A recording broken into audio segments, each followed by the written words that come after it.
Avui farem un pastís de poma molt fàcil que no necessita amassar.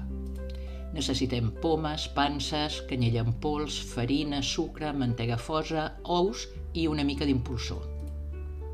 Pelem i tallem les pomes a trossos primets. Barregem la poma amb les panses i la canyella i ho deixem reposar una estoneta.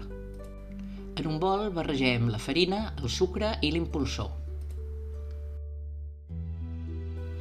Batem els 3 ous amb una cullerada de sucre. Forrem un motlle de 25 centímetres en paper de forn i distribuïm les pomes amb les panses i la canyella per sobre.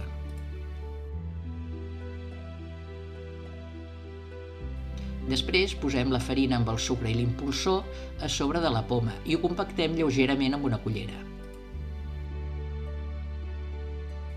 Cobrim aquesta preparació amb la mantega fosa i la distribuïm bé. Finalment incorporem els ous batuts i també ho distribuïm bé. Ho fem coure al forn a 180 graus amb calor d'oli baix, a la part baixa del forn, uns 45 minuts o fins que estigui ben torrat.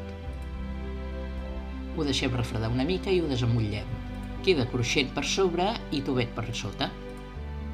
A l'hora de servir es pot empolsar amb una mica de sucre llustre. El podem menjar tebi o fred i també el podem acompanyar d'una bola de gelat o d'una miqueta de nata. Ja em diràs si t'agrada aquesta recepta. Fins aviat!